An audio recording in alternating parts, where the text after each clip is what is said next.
What if Rick Astley fronted a Jangle-pop band? That's the unlikely scenario we'll be unpacking on this week's What If, How, When, Why.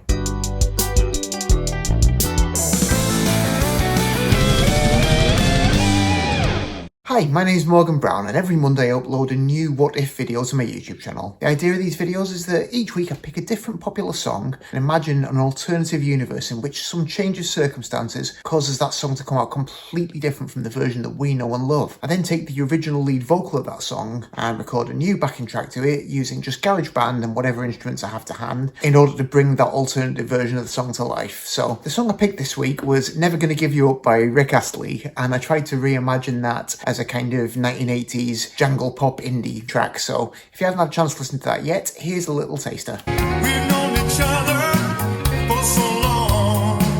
Your heart's been aching, but you're too shy to say it. Inside we both know what's been going on. We know the game and we're gonna play it. And if you ask me how I'm feeling, don't tell me you're too blind to see. Never gonna give you up, never gonna let you down, never gonna run around and desert you, never gonna make you cry, never gonna say goodbye, never gonna tell a lie and hurt you. I think Rick Astley's career is a really interesting one because he seemed so completely set up to just be a kind of flash in the pan, bit of 80s nostalgia, and yet between an internet meme and then just a tremendous amount of goodwill based on the fact that he just seems like a really nice guy, he's actually achieved a much more effective comeback than a lot of other people who've seemed so much more invested in actually being pop stars. The idea of Rick Astley playing on these huge stages at Glastonbury, like if someone had told you that that was going to be happening back in the early 2000s, you'd have absolutely laughed them out of town. It wouldn't have seemed possible, but he's kind of really remarkably turned around the public perception of him from being this manufactured 80s pop phenomenon to just being this widely beloved figure who can still play his old hits to an adoring audience, can make new records that people actually kind of quite like, can appear with the Foo Fighters. He's done a remarkable job of just getting to a point in his career where he can pretty much do whatever he wants, and I can't begrudge him that. You'd never have guessed that he'd end up in this position from his sort of humble beginnings back in Newton Le Willows. I think initially he didn't really start out in music as a lead singer, although obviously always could sing. And his first engagement with the music business was actually as a drummer. He was the drummer in a band called FBI, who were like a soul band, I think. They gigged around the Northwest, were quite popular. Their lead singer wanted to leave to go and pursue his other dream of being a hairdresser. So obviously knowing that Rick could sing, he was moved up to the front and became the lead singer. And it was in that capacity that I think Pete Waterman saw him when the band was playing a set at some club in Warrington, glamorous Warrington. I guess just at that point in the mid-80s, the Stockaitken and Waterman writing production team was just really on the rise. And Waterman obviously saw some potential in Rick Astley, but I think from what I've read, that they considered him to be a little bit shy, not kind of ready for the spotlight. So they actually brought him in almost in kind of a work experience capacity. So instead of being a performer, he was brought in as like a sort of general assistant, tape op. He'd do sort of just odd jobs around the studio and just watch the hit-making process in action. But then by a year or so later, he'd gathered a bit more experience, a bit more confidence, and they actually launched his own career. And there was quite a run of hits. I was looking it up just before making this video. I only remember a few, but there's definitely a ton of others that I don't remember. And obviously everyone in the world knows Never Gonna Give You Up. I definitely remember Together Forever pretty well. She Wants to Dance With Me, which I think is the first one that Rick wrote for himself. I do also vaguely remember. And the cover of When I Fall in Love as well. But there was a big string of hits actually there, with Rick there always looking a little bit uncomfortable in his big 80s power suit.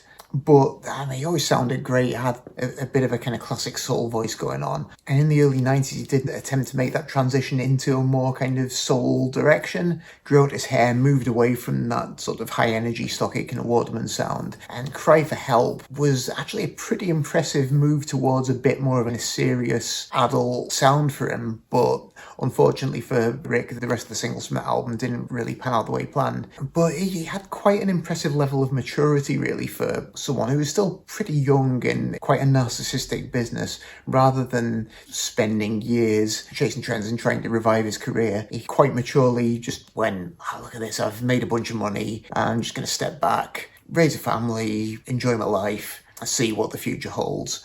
And just did that for quite a while. It was a big career hiatus, and it was quite a long time before he started to make any inroads back into doing music, which he just wanted to do on his own terms, which I think is fair enough. But yeah, I guess around 2007 you get the Rick rolling phenomenon, which is just a bizarre thing. I never really understood it at the time. It began as an internet thing, people sending each other links that appear to be to something innocuous, but when you click on it, it opens up the video to Never Gonna Give You Up. It's such a daft thing. I guess it's one of the first massive examples of that internet meme culture that's just everywhere now. It's the kind of thing that some people would have really been embarrassed by and would have tried to escape from and would have reacted really negatively to. But to his credit, Rick Astley, I think probably after a bit of initial confusion, really kind of leaned into it in a way that wasn't cynical and just made him seem like a really good sport. And I think that massively helped with the revival of his career.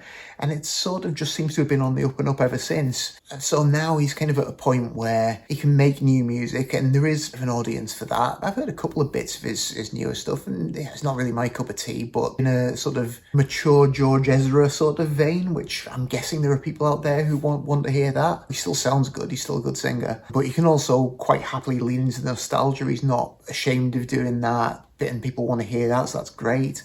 But then he gets to do interesting stuff, like he's done these sets of Smiths songs backed by Blossoms, which is what really inspired this video, just because he likes the Smiths and wants to sing those songs, and he knows that you're not going to get a Smiths reunion, so if people want to hear those live, he's providing that. I just think that's kind of cool. So for someone who made a bunch of records that I definitely didn't care for at the time, I've ended up with like quite a high opinion of him.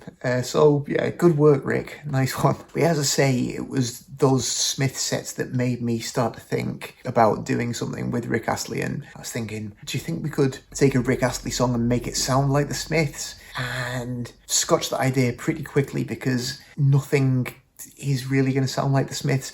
And a lot of that is to do with Morrissey, his very unique vocal tone, and also the way he puts melodies together when he's writing the melodies. They're just quite outside normal things that you hear in pop music. I've never been a big fan of the Smiths, mainly because of that, actually. I've never warmed to Morrissey's voice, which I always found to be a bit of a kind of odd honk. And without wanting to impose my own politics on anyone else, he's become quite outspokenly, overtly nationalist, kind of racist. Yeah, so if I had been a fan, I'd want to distance myself from him, so it's not been an issue for me. That said, there's still a lot to like in the Smiths. I mean, certainly as a guitarist, Johnny Marr's work has always been really impressive, and the rhythm section were tremendous too. Really solid, versatile, tight rhythm section that they had. So there's always been some good stuff going on there. So I wanted to at least use some of the stuff that band did as a starting point, but then look a bit more broadly at the kind of Jangle-pop scene and see what I could draw from there as well to bring to Rick Astley. I think one of the really notable things about the Smiths, and particularly what Johnny Marr was doing, was the fact that they came from this post-punk background, but the music doesn't have the anger or the rawness or that kind of driving insistency of punk rock. It's really going for something completely outside that. And I think that's reflected in Johnny Marr's guitar work, the way he was very deliberately distancing himself from the power chords and Chuck Berry-ish solos that you get in a lot of punk rock, and also from the heavy rock riffs and blues scale solos that the previous generation of guitarists had relied on as well. So he just draws from a whole different palette of stuff. There's bits of funk influence creeping in there in some of the kind of strumming patterns that he uses. There's jazzy chord voicings. You hear kind of folky things like doing on the electric guitar stuff that you might have heard Bert Janshaw, Davy Graham doing on the acoustic. There's bits of birdsy kind of folk pop jangle in there as well. There's just all kinds of really interesting different sounds that circumvent those rock cliches really nicely. I think while Johnny Marr was doing that in the Smiths, there were a bunch of other bands who were attempting to do a similar thing. They were coming from this sort of indie post-punk place, but the music they were making wasn't scrappy or jagged. It was definitely pop music that was, again, avoiding these rock cliches and drawing from a broader palette of sounds to create this new type of guitar pop. And as I was saying in last week's video when I was discussing Haircut 100, I'd count in that bands like Aztec Camera, Prefab Sprout, the Bluebells, the Wooden Tops, just all these bands who they're using guitars, they're coming from post-punk, but the music they're making is definitely pop music. It's often quite commercial, and in some bands' cases particularly, it becomes really quite slick. Aesthetically, unlike a bunch of other indie stuff, they're not committed to any kind of scrappy DIY ethic. They're really trying to make a polished pop product. And for a few years, that sort of Jangle-pop sound was really making some pretty great commercial inroads and producing some great records. I should say at this point as well, I'm using Jangle-pop to describe that specific strand of UK indie guitar music, but people apply the term a lot more generally. There's a lot of guitar music that jangles and is poppy, so it might mean something different to you, but just to be clear, that's what I'm talking about. So there's a ton of great records coming out in that kind of idiom, and then I guess what happens in the latter half of the decade is some of that music does just become mainstream pop. The likes of Prefab Sprout, who end up with hits like King of Rock and Roll and Cars and Girls, which are great pop songs, but so far removed from any kind of post-punk indie guitar music as to be unrecognisable. Or, I mean, Aztec Camera, first thing I ever remember hearing by them was Somewhere in My Heart, which is a wonderful record, but it's just such a glossy pop song. It was only kind of in later years that I realised they'd come from this post-punk indie background. And then as some of that's kind of moving more into the mainstream, you get the next generation of indie guitar bands coming through with their own sounds that rebel against that sort of glossiness a little bit and fall back into more of a willfully underground, willfully DIY sort of aesthetic, and then the cycle begins again. But yeah, it was definitely an interesting time for guitar pop in the UK, and it's quite rare to have a period in popular music where there's that many bands that are all at the same time actively attempting to think outside the pre-existing box and to draw in new influences. And it was definitely really refreshing for the indie scene. Got post-punk music out of what could have been a bit of a creative cul-de-sac. But yeah, that takes me along to this week's alternative universe scenario. So in my alternate timeline this week, it's 1985 in a universe not unlike our own. As in our world, Rick is playing the drums in FBI, doing okay. Their singer wants to leave the band, so they ask Rick to step up to the mic. And he's willing to do that, but if he's going to take over as lead vocalist, he decides he doesn't really want to still be singing soul covers. He's been listening to the Smiths, he's been listening to Orange Juice, all these other indie bands. He wants to go more in that direction, start doing their own songs, break out of this covers band circuit that they've been playing on. And it turns out that the rest of the band have all secretly been a bit tired of just playing these well-worn covers as well, so they all agree. They decide they need a more indie-appropriate name, so imaginatively enough, they rechristened the band Rick and the Astleys. So they're playing the indie circuit, and while they're doing that, they play a gig in Warrington and are seen by Pete Waterman, who's blown away by this band and their lead singer, and invites them to sign with his label PWL Records. And they're a bit skeptical because they think, they know what kind of stuff PWL normally puts out, and they think, is this going to ruin our credibility? But Waterman's promising them hits, and the lure of success is a bit too great, so they sign up with him and cut their first single, which is Never Gonna Give You Up, and it actually does really well, and they become pretty successful on the indie circuit and even break into a moderate level of chart success, which they managed to maintain for a good few years. But then, unfortunately, as you get towards the mid-90s, they're starting to feel the tides changing. They make an ill-fated attempt to jump on the Britpop bandwagon, which flops so badly that they're just dispirited and decide to disband. And they all go their separate ways, just go back to normal, regular life for a few years. But then the Rick rolling fad takes off in 2007, and suddenly they find themselves back in the popular consciousness. So Rick reforms the band, and ever since then they've remained a popular attraction and still pack them in on the festival circuit. So in attempting to turn Never Gonna Give You Up into a sort of 80s indie jangle pop song, as ever my first step is just taking the isolated vocal and dropping it into GarageBand, getting it synced up. Did that. I adjusted the tempo a little bit. I think I sped it up just a smidge. If I'd had any way of doing so, I would have loved to have been able to strip off some of the processing that's on the vocal and ideally remove the backing vocals too, because they just make everything sound a bit too glossy, but there wasn't much I could do about that, so that had to stay. Started out by adding some drums. I was kind of modelling some of the instrumentation after Heaven Knows I'm Miserable Now by the Smiths, which I feel is a really good example of the sort of sound I was going for. So tried to get both the bass and the drums a little bit along the lines of what happens on that record. So the drums are pretty straightforward, not doing anything remotely fancy, just solid in the pocket timekeeping basically, but then the bass line's a little bit more lively, keeping the root notes going, but then a few little slightly funky syncopated flourishes as well.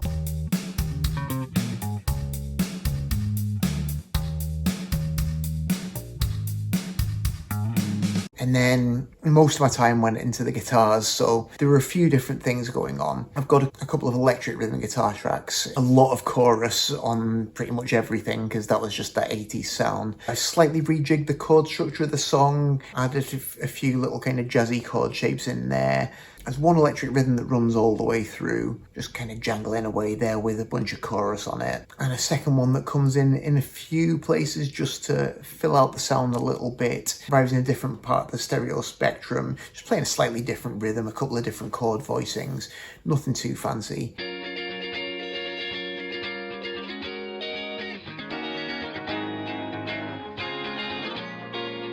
And then I've got an acoustic rhythm as well. Again, just playing a slightly different rhythm, and that just gives a bit more texture to the sound, I always think. And then my lead guitar runs most of the way through, adding some little melodic improvised commentary on the verses, and then I've got a little arpeggio pattern that I came up with that runs all the way through the choruses as well. Again, just adding another layer of this sort of shimmery, jangly texture that is kind of a bit of a must for that genre.